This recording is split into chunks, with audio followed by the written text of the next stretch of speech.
7 certezas sobre o arrebatamento. Estudo com Norbert Eliot. Chamada à meia-noite. Não queremos, porém, irmãos, que sejais ignorantes com respeito aos que dormem, para não vos entristecerdes como os demais, que não têm esperança. Pois, se cremos que Jesus morreu e ressuscitou, assim também Deus, mediante Jesus, trará, em sua companhia, os que dormem. Ora, ainda vos declaramos, por palavra do Senhor, isto: nós, os vivos, os que ficarmos até a vinda do Senhor, de modo algum precederemos os que dormem. Porquanto o Senhor mesmo, dada a sua palavra de ordem, ouvida a voz do arcanjo, e ressoada a trombeta de Deus, descerá dos céus, e os mortos em Cristo ressuscitarão primeiro. Depois, nós, os vivos, os que ficarmos, seremos arrebatados juntamente com eles, entre nuvens, para o encontro do Senhor nos ares, e, assim, estaremos para sempre com o Senhor. Consolai-vos, pois, uns aos outros com estas palavras. 1 TS 4:13, 18. Primeira certeza. Os mortos não estão mortos. Pois, se cremos que Jesus morreu e ressuscitou, assim também Deus, mediante Jesus, trará, em sua companhia, os que dormem. Esta certeza consiste em 3 partes. No Novo Testamento, a ressurreição se refere principalmente ao corpo. O dormir dos crentes ou expressão os que dormem dizem respeito aos corpos dos cristãos. At 13:36, 37. RM 8. 10, 11. 23. 1. Co 15. 35, 46. A Bíblia não ensina o sono da alma. Por exemplo, o homem rico e Lázaro, depois que morreram, estavam respectivamente no reino dos mortos, Hades, e no paraíso, mas absolutamente conscientes. LC 16. 19, 31. O corpo, que deixamos por ocasião da morte, dorme. Mas o espírito do crente, sua personalidade, seu ser, sua consciência, encontra-se com Cristo a partir do momento da morte. O apóstolo Paulo estava totalmente convicto dessa realidade, motivo por que escreveu: tendo o desejo de partir e estar com Cristo, o que é incomparavelmente melhor. FP 1. 23. Quando os saduceus discutiram com Jesus acerca da ressurreição dos mortos, ele lhes disse: e quanto à ressurreição dos mortos, não tendes lido o que Deus vos declarou? Êxodo 3. 6. Eu sou o Deus de Abraão, o Deus de Isaque e o Deus de Jacó. Ele não é Deus de mortos, e sim de vivos. MT 22. 31, 32. O Senhor Jesus Cristo diz: eu sou a ressurreição e a vida. Quem crê em mim, ainda que morra, viverá, e todo que vive e crê em mim não morrerá eternamente. João 11. 25, 26. Em João 8. 51. Ele também acentua: se alguém guardar a minha palavra, não verá a morte eternamente. Se bem que o corpo adormece, o espírito daquele que crê em Jesus continua vivendo. Em 2 Coríntios 5. 8. Está escrito: quis deixar o corpo. Significa ao mesmo tempo habitar com o Senhor. Em outras palavras, assim que deixamos o corpo, estamos com Cristo. Romanos 8. 10. Se refere a uma verdade espiritual que já aconteceu, mas por outro lado essa verdade também se aplica ao futuro após a morte.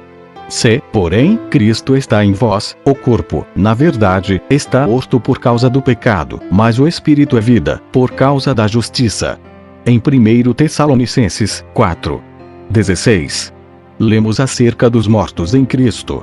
Uma vez que Jesus ressuscitou e vive, também vivem todos os que dormiram nele.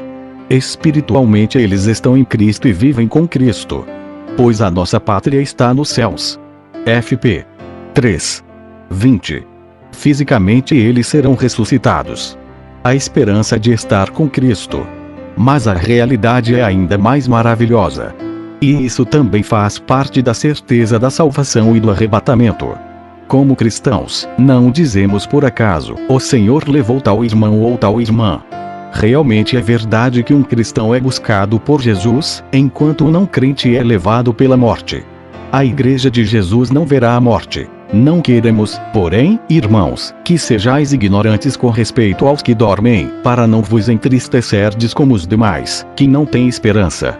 1 TS 4:13. Os outros estão fora. Não estão em Cristo.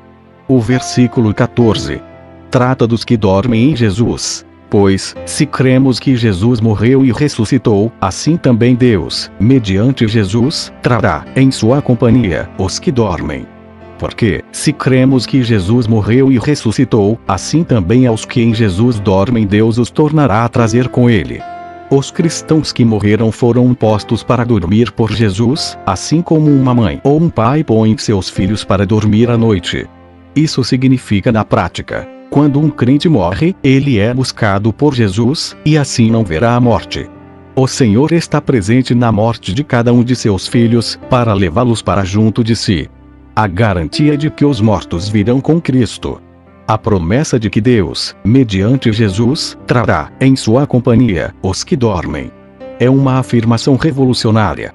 É importante observar que não está escrito, trará para ele, mas trará, em sua companhia. Ou seja, trará com ele.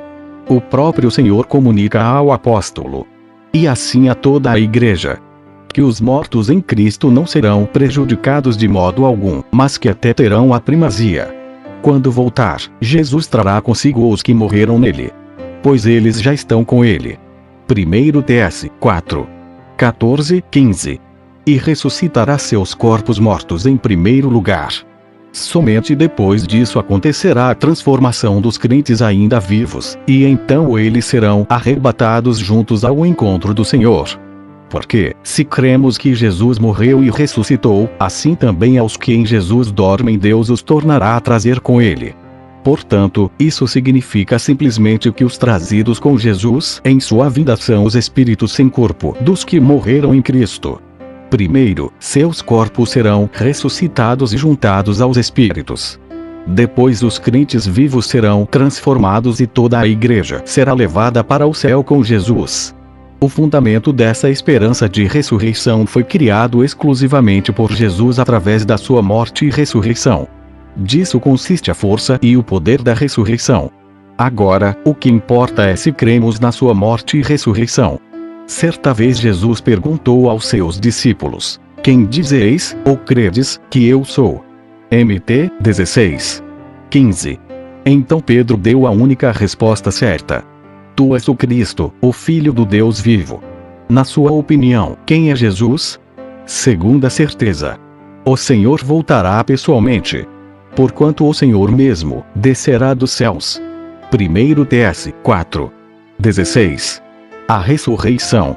O arrebatamento será o momento em que o Senhor Jesus deixará seu trono no céu e virá pessoalmente ao encontro da sua igreja a fim de levá-la para a casa do Pai.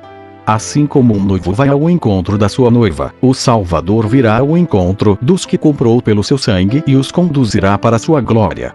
O Senhor não enviará um anjo ou qualquer outro emissário para fazer isso, ele virá pessoalmente. Então se cumprirá literalmente a promessa de João 14:3. E quando eu for e vos preparar lugar, voltarei e vos receberei para mim mesmo, para que onde eu estou, estejais vos também. Assim como ele em pessoa nos salvou e morreu na cruz por nós, assim como ele mesmo foi preparar-nos lugar, ele voltará pessoalmente para buscar-nos para si, para que estejamos onde ele está. Em inúmeras passagens do Novo Testamento, somos conclamados a esperar a volta de Jesus a qualquer momento. Por exemplo, em 1 Cor 11:26, 1 TS 1:10, HB 10:37. Terceira certeza: a palavra de ordem. Porquanto o Senhor mesmo, dada a sua palavra de ordem, ouvida a voz do arcanjo, e ressoada a trombeta de Deus, descerá dos céus, e os mortos em Cristo ressuscitarão primeiro. 1 TS 4:16. Porque o mesmo Senhor descerá do céu com alarido e com voz de arcanjo, e com a trombeta de Deus. E os que morreram em Cristo ressuscitarão primeiro. Segundo o meu entendimento, o próprio Senhor dará esta palavra de ordem, pois ele é o soberano a quem todos os exércitos celestiais obedecem. Isso é indicado nas seguintes passagens. em verdade vos digo que vem a hora e já chegou, em que todos os mortos ouvirão a voz do Filho de Deus, e os que a ouvirem viverão. Jó 5, 25. Jesus, o bom pastor, também disse: as minhas ovelhas ouvem a minha voz. Eu as conheço, e elas me seguem. Eu lhes dou a vida eterna, jamais perecerão, e ninguém as arrebatará da minha mão. Jó 10, 27, 28. Você já é uma ovelha do rebanho de Jesus? A resposta a essa pergunta tem importância decisiva em relação à eternidade. Você já tem um relacionamento pessoal com Jesus, por tê-lo recebido em sua vida. Jó 1 e 12. Você pode dizer com certeza que é um filho de Deus. Se não o pode, pedimos que você dê esse passo decisivo ainda hoje. Quando o Senhor Jesus ressuscitou a Lázaro, lemos que ele clamou dando uma ordem. Jesus clamou em alta voz: Lázaro, vem para fora. Jó 11, 43. Devemos imaginar o seguinte: no decorrer dos tempos, milhões de pessoas crentes no Senhor Jesus dormiram, ou seja, faleceram. Aí chega a hora do arrebatamento. O Senhor se levanta do seu trono e clama: vem para fora. Então as sepulturas se abrirão, e nenhum dos que foram comprados pelo seu sangue ficará para trás. Não importa se seus corpos foram queimados, se morreram contaminados por radiação nuclear ou se estão nas profundezas dos mares. Ele é o Criador, ele os ressuscitará e os conduzirá ao encontro de seus espíritos. Almas. No Salmo 33, 9. Está escrito acerca dele: o Filho do Altíssimo. Pois ele falou, e tudo se fez. Ele ordenou, e tudo passou a existir. Compare também com Isaías 55, 4. Essa palavra de ordem do Senhor vem da linguagem militar. Ela é semelhante à voz de comando de um general que chama suas tropas para o combate. Por ocasião do arrebatamento, o general celestial dará ordem às tropas que lutam por ele, que deveriam estar revestidas de toda a armadura espiritual. F. 6 e 11. Para que deixem o campo de batalha sobre a terra e venha com ele para sua glória. Quarta certeza: a voz do arcanjo. Porquanto o Senhor mesmo, dada a sua palavra de ordem, ouvida a voz do arcanjo, e ressoada a trombeta de Deus, descerá dos céus, e os mortos em Cristo ressuscitarão primeiro. 1 TS 4, 16. A designação arcanjo se aplica a apenas um anjo na Bíblia, isto é, a Miguel. Contudo, o arcanjo Miguel. J.D. 9. Miguel significa quem é como Deus. Este anjo é um dos mais importantes em hierarquia. D.N. 10, 13. No tempo de Daniel, Miguel lutou contra um príncipe dos demônios no mundo celestial e veio ajudar Gabriel, para que este pudesse confirmar a Daniel que suas orações haviam sido atendidas. D.N. 10, 12, 14 e 21. Anteriormente este arcanjo também lutou com Satanás pelo corpo de Moisés. Contudo, o arcanjo Miguel, quando contendia com o diabo e disputava a respeito do corpo de Moisés, não se atreveu a proferir juízo difamatório contra ele. Pelo contrário, disse: o Senhor te repreenda. J.D. 9.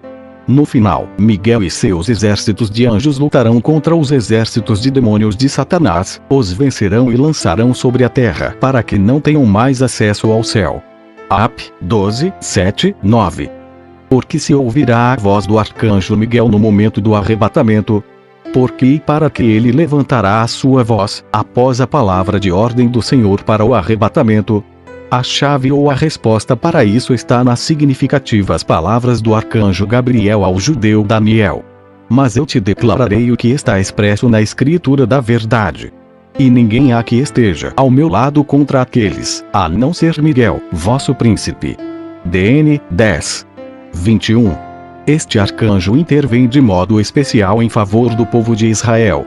Nesse tempo, se levantará Miguel, o grande príncipe, o defensor dos filhos do teu povo. DN 12, 1. Devemos lembrar que no momento em que o Senhor Jesus Cristo der a ordem para a ressurreição e para o arrebatamento da sua igreja, a dispensação da graça terminará. Então o corpo de Cristo estará completo. Então o Pentecoste em sentido inverso acontecerá e a igreja será levada para o céu. Depois disso será restabelecida novamente uma espécie de situação do Antigo Testamento. A conexão entre a 69ª e a 70ª semana de anos de Daniel. Lembremo-nos apenas do quinto selo e daqueles na grande tribulação, que tinham sido mortos por causa da palavra de Deus e por causa do testemunho que sustentavam. Clamaram em grande voz, dizendo: Até quando, ó soberano Senhor, santo e verdadeiro, não julgas, nem vingas o nosso sangue dos que habitam sobre a terra? Ap. 6. 9, 10. Estes não pertencem à igreja, pois verdadeiros discípulos de Jesus não pedem vingança. Pelo contrário, ao morrer apedrejado pelos fariseus e escribas, Estevão clamou: Senhor Jesus, recebe o meu espírito. Então, ajoelhando-se, clamou em alta voz: Senhor, não lhes imputes este pecado. Com estas palavras, adormeceu. At. 7. 59, 60. Quanto às condições típicas do Antigo Testamento durante a Grande Tribulação, lembremos também das duas testemunhas, que farão milagres, ferirão a terra com toda sorte de flagelos e farão sair fogo das suas bocas para devorar os inimigos. Ap. 11. 3, 6.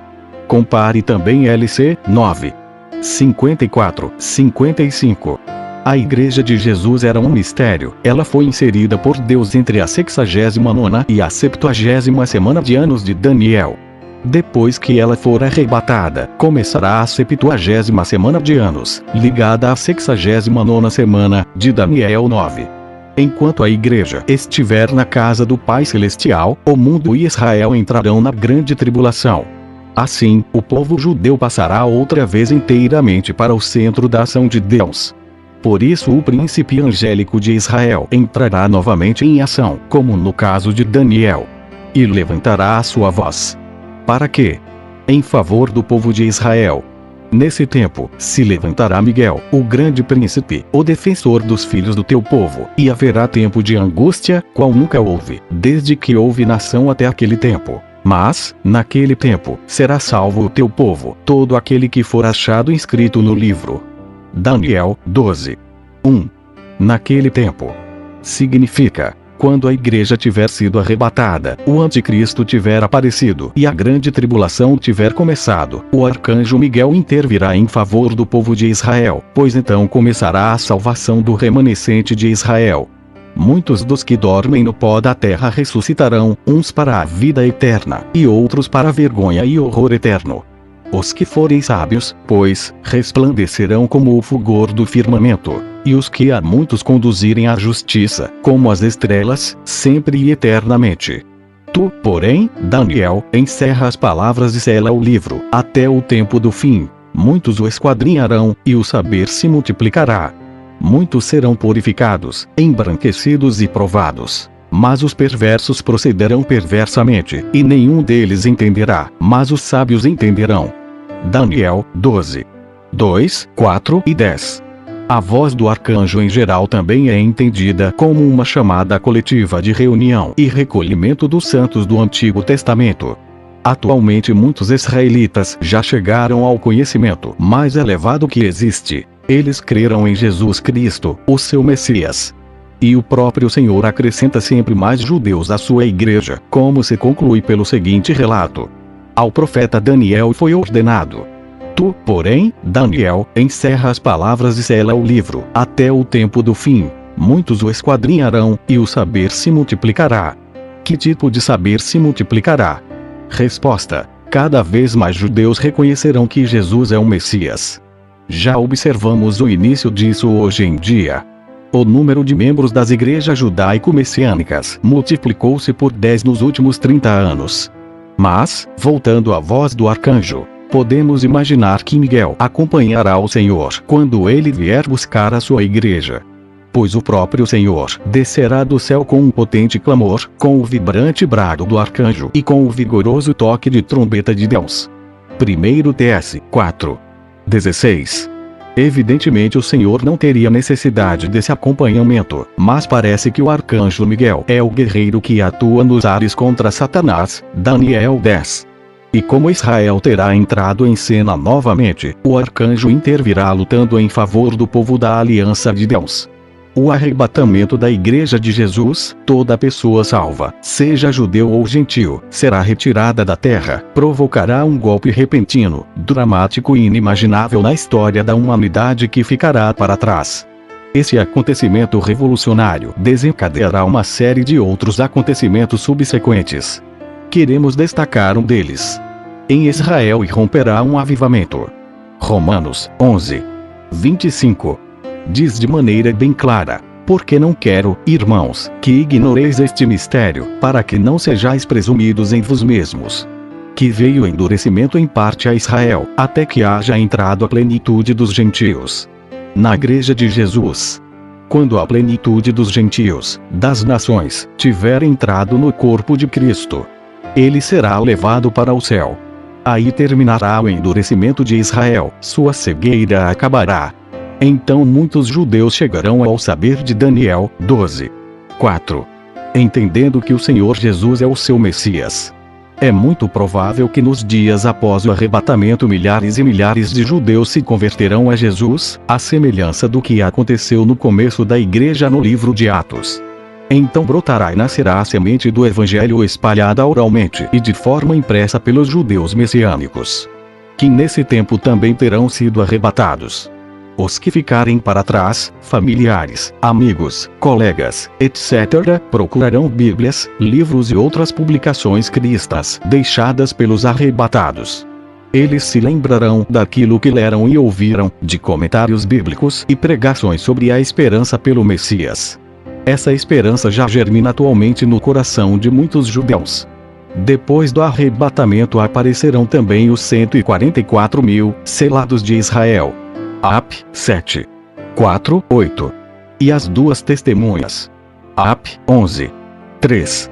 Cada vez mais judeus se converterão e levarão o Evangelho ao seu próprio povo e aos gentios.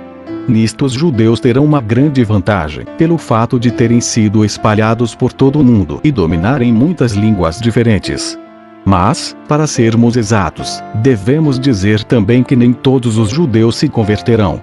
Muitos, especialmente os ligados ao governo, farão a aliança com o anticristo, isto é, com o líder romano europeu. Daniel 9, 26, 27. Apocalipse 13, 1. Isaías 28, 14, 16. Quando fala desse tempo, também Daniel diz que muitos serão purificados, converter-se-ão. Mas muitos permanecerão ímpios. Que muitos entenderão, mas muitos outros não entenderão. Daniel 12, 10. Apenas um remanescente será salvo, como se vê claramente em outras passagens das Escrituras, por exemplo, em Romanos 9, 27. Ezequiel 20, 33, 38. Mas atrás de todo esse remanescente crente se colocará o arcanjo Miguel como príncipe de Israel. No arrebatamento ele levantará a sua voz, porque terá chegado sua hora para agir em favor do remanescente de Israel. Como vimos, em nossos dias muitos israelitas estão crendo no seu Messias, em Jesus Cristo. Será que o Senhor está preparando seu povo para o arrebatamento e a grande tribulação? Será que ele o faz porque a hora já está muito adiantada? Quinta certeza: a trombeta de Deus. Porquanto o Senhor mesmo, dada a sua palavra de ordem, ouvida a voz do arcanjo, e ressoada a trombeta de Deus, descerá dos céus, e os mortos em Cristo ressuscitarão primeiro. 1 TS 4, 16. A trombeta de Deus, aqui mencionada, é a mesma de 1 Coríntios 15, 52. No momento, no abrir e fechar de olhos, ao ressoar da última trombeta, a trombeta soará, os mortos ressuscitarão incorruptíveis, e nós seremos transformados. Esta trombeta de Deus chamará todos os santos de todos os tempos para a casa do Pai. Porque ela é chamada de última trombeta. Porque então a dispensação da graça chegará ao fim. A dispensação da anunciação do Evangelho da Graça começou como uma trombeta. E terminará com uma trombeta. Porque ela começou como uma trombeta. Porque podemos dizer que a pregação do Evangelho repercutiu, ressoou, ou foi trombeteada. Por exemplo, a frase porque de vos repercutiu a palavra do Senhor. 1 TS 1. 8. Significa literalmente, porque vocês trombetearam a palavra do Senhor. Em Romanos 10. 18. Está escrito: mas pergunto, porventura, não ouviram? Sim, por certo, por toda a terra se fez ouvir a sua voz, e as suas palavras, até aos confins do mundo. A trombeta do Evangelho conclamando para a salvação em Jesus Cristo ressoou por quase 2000 anos. Em breve se ouvirá a última trombeta, o Evangelho deixará de ser pregado, a dispensação da graça chegará ao fim e a igreja estará concluída, a sua plenitude terá sido alcançada. A igreja será chamada para subir à casa do Pai. Em que será que pensaram os tessalonicenses, que em grande parte eram judeus, quando Paulo escreveu sobre a trombeta? O Apocalipse ainda não existia, portanto eles ainda não sabiam nada sobre as 7 trombetas de juízo ali descritas. Por isso, certamente eles pensaram na trombeta da salvação de Números 10. 2, 10. Nesse trecho do Antigo Testamento são mencionadas 2 trombetas que eram tocadas em certas ocasiões. A ordem de Deus dizia: faze 2 trombetas de prata, de obra batida as farás. Servir-te-ão para convocares a congregação e para a partida dos arraiais. Números 10. 2. Por um lado, portanto, estas trombetas de prata eram tocadas para convocar, chamar, juntar e reunir, e por outro lado para levantar acampamento e partir. Isso não tem sentido profético? Convocação, chamamento, pregação do Evangelho para vir a Jesus. Muitos são chamados, até que a plenitude estiver reunida. Partida, ressurreição, arrebatamento para a casa do Pai. É interessante verificar que essas trombetas deviam ser confeccionadas de prata. Que prata era usada para essa finalidade? O ciclo de prata do resgate, salvação. Êxodo 30. 12, 13. Esses ciclos eram dados como pagamento de resgate pela vida dos israelitas, para que não houvesse entre eles nenhuma praga. Isso também nos faz lembrar das 30 moedas de prata que foram pagas pela prisão do Senhor Jesus, que obteve a nossa salvação na cruz. As diferentes maneiras de tocar as trombetas significavam, entre outras coisas, o seguinte: quando as 2 trombetas eram tocadas de maneira normal, isso servia para o chamamento e ajuntamento de toda a congregação na porta da tenda da congregação. Números 10. 3. Um chamamento para a salvação. Quando as trombetas eram tocadas a rebate, fortemente, como sinal de alarme. Isso indicava a ordem para partir. O último toque da trombeta era o sinal para juntar os pertences e partir. Uma maravilhosa ilustração do arrebatamento. Agora ainda ressoa a trombeta do Evangelho para chamamento e ajuntamento. Mas quando for tocada a última trombeta de Deus como sinal de alarme para o arrebatamento, ao mesmo tempo isto será um sinal para o ajuntamento de Israel, porque então terá chegado o tempo do seu salvamento. É o que se conclui de Números 10. 9. Quando, na vossa terra, sairdes a pelejar contra os opressores que vos apertam, também tocareis as trombetas a rebate, e perante o Senhor, vosso Deus, haverá a lembrança de vós, e sereis salvos de vossos inimigos. Depois do arrebatamento virá o opressor, o anticristo, mas o Senhor se lembrará de Israel e no final salvará o seu povo. Isaías 27. 12, 13. Anuncia isso de maneira muito bonita. Naquele dia, em que o Senhor debulhará o seu cereal desde o Eufrates até ao ribeiro do Egito, e vós, ó filhos de Israel, sereis colhidos um a um. Naquele dia, se tocará uma grande trombeta, e os que andavam perdidos pela terra da Síria e os que forem desterrados para a terra do Egito tornarão a vir, e adorarão ao Senhor no Monte Santo de Jerusalém. Pelos motivos já mencionados e os que vamos acrescentar, a trombeta de Deus para o arrebatamento, segundo o meu entendimento, não equivale às 7 trombetas do Apocalipse, capítulos 8, 11. A trombeta de Deus para o arrebatamento anuncia a conclusão da Era da Graça. Trata-se da trombeta da salvação. No seu som temos a salvação, o perdão e a vitória do Evangelho. Ela ressoa principalmente para a igreja, mas também para Israel, no sentido de que então o remanescente será reunido. As trombetas tocadas pelos anjos em Apocalipse, entretanto, são todas trombetas de juízo sobre o mundo das nações que rejeitou a Cristo. Além disso, os 24 anciãos. A igreja, veja, Apocalipse 4, 9, 11. Já se encontram no céu por ocasião da sétima trombeta e anunciam a volta de Jesus e seu reino. Apocalipse 11, 15, 17. É muito interessante observar que outras traduções de 1 Tessalonicenses 4, 16, por exemplo, a edição corrigida e revisada, dizem: porque o mesmo Senhor descerá do céu com a trombeta de Deus. Isto quer dizer que o próprio Senhor, como sumo sacerdote da sua igreja, tocará a trombeta, porque ela estará na sua mão. Ele mesmo chamará os seus para casa.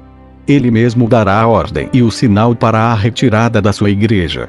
Segundo o meu entendimento, isso também é o mais provável, pois a trombeta é chamada de trombeta de Deus. E Jesus Cristo é Deus. TT 2, 13. 1 João 5, 20. Porque não seria o Salvador que haveria de chamar os seus salvos. Aliás, no Antigo Testamento apenas os sacerdotes podiam tocar as trombetas. E Jesus é o sumo sacerdote, não um anjo qualquer. As 7 trombetas de juízo. Apocalipse 8, 6, 9 e 12, 11, 15. São empunhadas e tocadas por anjos. Por isso, deve haver uma diferença entre a trombeta do arrebatamento e as 7 trombetas de juízo. Sexta certeza: ressurreição e arrebatamento. Porquanto o Senhor mesmo, dada a sua palavra de ordem, ouvida a voz do arcanjo, e ressoada a trombeta de Deus, descerá dos céus, e os mortos em Cristo ressuscitarão primeiro. Depois, nós, os vivos, os que ficarmos, seremos arrebatados juntamente com eles, entre nuvens, para o encontro do Senhor nos ares, e, assim, estaremos para sempre com o Senhor. 1 TS 4, 16, 17. Não se trata aqui de uma ressurreição geral. Somente os mortos em Cristo e os vivos em Cristo serão ressuscitados ou transformados. Todos os demais mortos permanecerão nas suas sepulturas até o dia do juízo final. O que é descrito aqui é uma ressurreição seletiva dentre os mortos e realmente diz respeito somente àqueles que estão em Cristo. Em João 5, 28, 29. O Senhor mencionou 2 diferentes ressurreições. Não vos maravilheis disto, porque vem a hora em que todos os que se acham nos túmulos ouvirão a sua voz e sairão. Os que tiverem feito o bem, para a ressurreição da vida. Os que tiverem praticado o mal, para a ressurreição do juízo. E quando Jesus desceu do monte com seus discípulos depois da sua transfiguração, ele lhes disse algo que muitos admirou e que até então eles ainda não tinham ouvido. Trata-se de uma expressão totalmente nova em relação ao arrebatamento. Ao descerem do monte, ordenou-lhes Jesus que não divulgassem as coisas que tinham visto, até o dia em que o Filho do Homem ressuscitasse dentre os mortos. Eles guardaram a recomendação, perguntando uns aos outros que seria o ressuscitar dentre os mortos. Marcos 9, 9, 10. Jesus foi o primeiro que ressuscitou dentre os mortos. At 26, 23. CL 1, 18. 1 Co 15, 20. Também 1 Coríntios 15, 23. Fala disso. Cada um, porém, por sua própria ordem. Cristo, as primícias. Depois, os que são de Cristo, na sua vinda. Esta afirmação, em conexão com 1 Tessalonicenses 4, 16, explica que todos os que estão em Cristo ressuscitarão dentre os mortos. Esta é a chamada primeira ressurreição. Apocalipse 20, 5, 6. As outras pessoas, as que não estavam em Jesus, que não pertenciam a Ele pela fé salvadora e, assim, não tinham um relacionamento pessoal com Ele, serão ressuscitadas 1000 anos mais tarde e então irão para o inferno. Apocalipse 20, 11, 15. Na primeira ressurreição, arrebatamento, o Senhor Jesus deixará o seu trono, vindo do céu, da casa do Pai, aparecerá nos ares. 1 TS 4, 17. Ele não virá de maneira visível sobre a terra, mas permanecerá na atmosfera superior. Os espíritos Almas dos que dormiram nele o acompanharão, como provavelmente também o arcanjo Miguel. Então serão ressuscitados primeiro os corpos dos que morreram em Cristo. Logo a seguir, os corpos dos que ainda estiverem vivos serão transformados.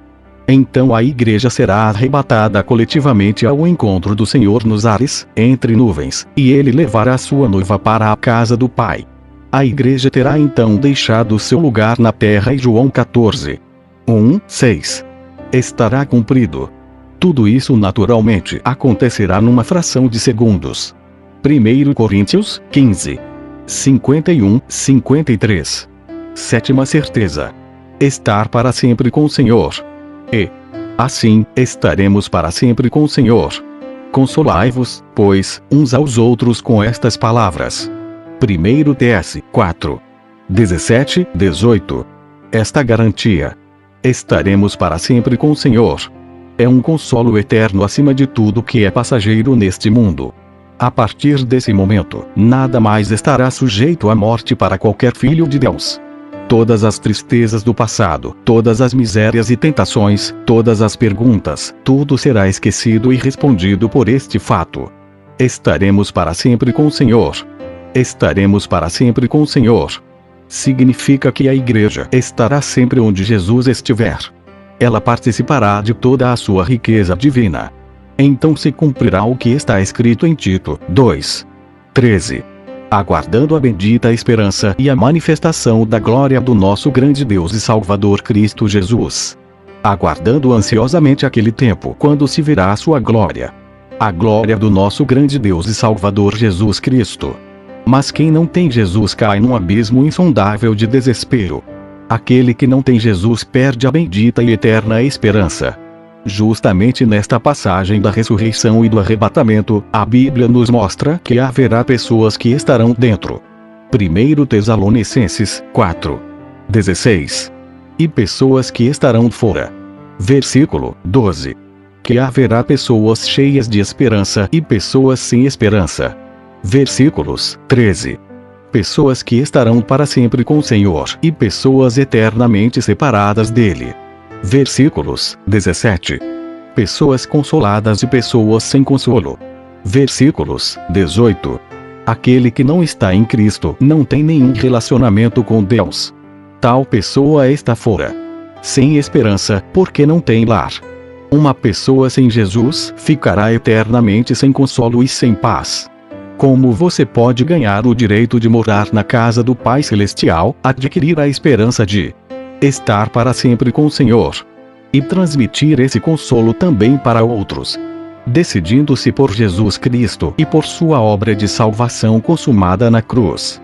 Também por você, se você aceitar isso pela fé. 1 Tessalonicenses 4:14-18. Realmente se cumprirá também em sua vida. Por isso, decida-se totalmente por Jesus Cristo, o Filho do Deus vivo.